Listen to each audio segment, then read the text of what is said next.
1986 की बर्फीली सर्दियों में मैसाचुसेट्स के एक शांत लेकिन पुराने कस्बे में डगलस परिवार ने एक खूबसूरत विक्टोरियन घर खरीदा। ये घर देखने में सपनों जैसा था। ऊंची ऊंची खिड़कियां, मोटी लकड़ी की दीवारें, पुराने समय की नक्काशी और एक बड़ा सा बगीचा जो बर्फ की सफेद चादर से ढका था। परिवार में थे थॉमस, उनकी पत्नी एलिजाबेथ और 2 बच्चे, 10 साल का बेन और 7 साल की एमा। पहले कुछ दिन तो घर उन्हें प्यारा लगा, लेकिन जल्द ही कुछ अजीब शुरू हुआ। रात के सन्नाटे में जब बाहर बर्फ गिर रही होती, दीवारों के अंदर से खुर खुर जैसी आवाज आती। शुरुआत में उन्होंने सोचा ये चूहे या गिलहरियां होंगी जो ठंड से बचने के लिए घर के अंदर घुस आई होंगी। थॉमस ने टॉर्च लेकर बेसमेंट और अटारी को कई बार खंगाला, लेकिन कुछ नहीं मिला। धीरे धीरे ये आवाजें रोज की आदत बन गई। कभी दीवार के एक कोने से, कभी छत के पास से, जैसे कोई लकड़ी को अंदर से खुरच रहा हो। लेकिन फिर कुछ और हुआ। किचन में रखा खाना गायब होने लगा।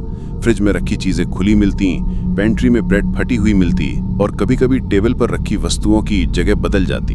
एलिजाबेथ ने बच्चों से पूछा, लेकिन बेन और एमा दोनों ने इनकार कर दिया। थॉमस ने इसे बच्चों की शरारत कहकर टाल दिया, लेकिन एलिजाबेथ के दिल में एक बेचैनी घर कर गई। एक रात वो अकेले लिविंग रूम में बैठी थीं, जब ऊपर से धीमे धीमे कदमों की आहट आई। ठक ठक ठक। वो सीढ़ियां चढ़कर ऊपर गईं, लेकिन हर कमरा खाली था। तभी उनके बिल्कुल पास की दीवार के अंदर से एक लंबी धीमी सांस सुनाई दी। हाँ, हाँ, हाँ। उनकी रीढ़ में ठंडक दौड़ गई। उस रात के बाद से एलिजाबेथ का घर में अकेला रहना मुश्किल हो गया। जब थॉमस ऑफिस और बच्चे स्कूल में होते, वो अक्सर ऊपर वाले कमरों से कदमों की आहट या बेसमेंट से हल्की खटर-पटर सुनती। कई बार उन्हें लगा जैसे कोई उनके पीठ के पीछे खड़ा है, लेकिन मुड़ने पर कुछ नहीं होता। एक दिन वो कपड़े तह कर रही थीं, तभी उन्हें बेन का कमरा खुला मिला। अंदर जाते ही उनकी नजर दीवार के कोने पर पड़ी।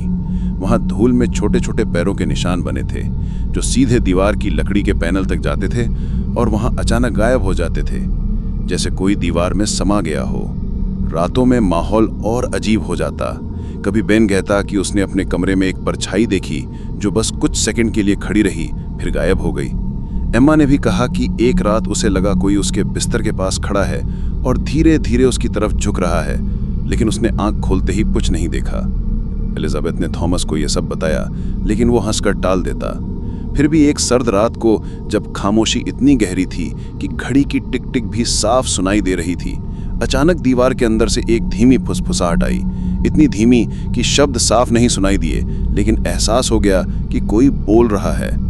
एक ठंडी दिसंबर की रात मास्टर बेडरूम में अचानक ठाक की आवाज गूंजी। दीवार का एक पैनल नीचे गिर पड़ा और उसके पीछे से काली अंधेरी जगह दिखने लगी।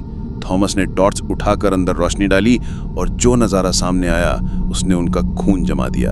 अंधेरे में एक दुबला पतला, गंदे कपड़ों में लिपटा, लगभग 16-17 साल का लड़का घुटनों के बल बैठा था। उसके बाल उलझे और गंदगी से सने थे, चेहरा पीला और हड्डियों पर चमड़ी चिपकी हुई थी। उसकी आंखें गहरी, बड़ी और बिना पलक झपकाए उन्हें घूर रही थीं, जैसे वो बहुत समय से इंतजार कर रहा हो कि वे उन्हें देखें। एलिजाबेथ ने डर के मारे चीख मार दी। बच्चे दौड़कर कमरे में आए और कमरा अफरा तफरी से भर गया। थॉमस ने तुरंत पुलिस को फोन किया। लड़का धीरे धीरे बाहर आया, लेकिन उसकी आंखें हर पल परिवार के चेहरों पर टिकी रहीं। जब पुलिस ने उससे पूछा कि वो कौन है और यहाँ क्यों है, तो उसने ठंडी सपाट आवाज में कहा, मैं बस आपके साथ रहना चाहता था।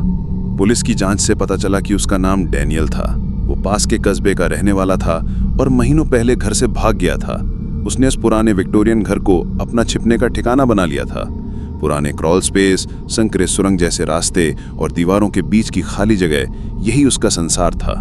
डैनियल ने दीवारों के अंदर एक छोटा सा कमरा बना रखा था, जिसमें एक पुराना गद्दा, चोरी किए गए कंबल, एक टॉर्च और खाली खाने के पैकेट थे। हर रात वो धीरे धीरे बाहर निकलता, फ्रिज और पेंट्री से खाना चुराता, बच्चों के कमरों के पास से गुजरता और वापस अपने अंधेरे कोने में लौट जाता। सबसे डरावनी बात यह थी कि वो महीनों से परिवार को देख रहा था, खाना खाते हुए, बातें करते हुए, सोते हुए। उसने ये सोच लिया था कि ये परिवार उसका है। उसने पुलिस से कहा, मैं आपको नुकसान नहीं पहुंचाना चाहता था, मैं बस आपको देखना चाहता था और आपके साथ रहना चाहता था हमेशा। डगलस परिवार के लिए ये अनुभव कभी भूला नहीं जा सका। उन्होंने घर तुरंत बेच दिया और नए शहर में शिफ्ट हो गए। डैनियल को मानसिक स्वास्थ्य सुविधा में भेज दिया गया, लेकिन परिवार का डर कभी खत्म नहीं हुआ।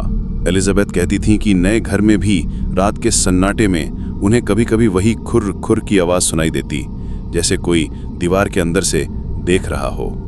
बेन और एमा भी कई साल बाद तक बुरे सपने देखते रहे, जिनमें एक जोड़ी आंखें अंधेरे से उन्हें घूर रही होती। स्थानीय लोग कहते हैं कि पुराने विक्टोरियन घर में आज भी अजीब आवाज़ें आती हैं। ठंडी रातों में कभी कभी खिड़की के पास खड़े होकर ऐसा महसूस होता है कि दीवारों के अंदर कोई धीरे धीरे चल रहा है, जैसे डैनियल कभी गया ही नहीं हो। तो दोस्तों, अगर आपको ये कहानी रोमांचक लगी तो वीडियो को लाइक करें, अपने विचार कमेंट में ज़रूर बताएं और शेयर करें उन लोगों के साथ जो रहस्यों को जीते हैं। ऐसी ही सच्ची, रहस्यमयी और दिमाग को झकझोर देने वाली कहानियों के लिए जुड़े रहिए फाइनल ट्विस्ट के साथ। मिलते हैं अगली रहस्यमयी वीडियो में। तब तक के लिए सतर्क रहें, सजग रहें और सवाल करते रहें। फाइनल ट्विस्ट को सब्सक्राइब करना ना भूलें।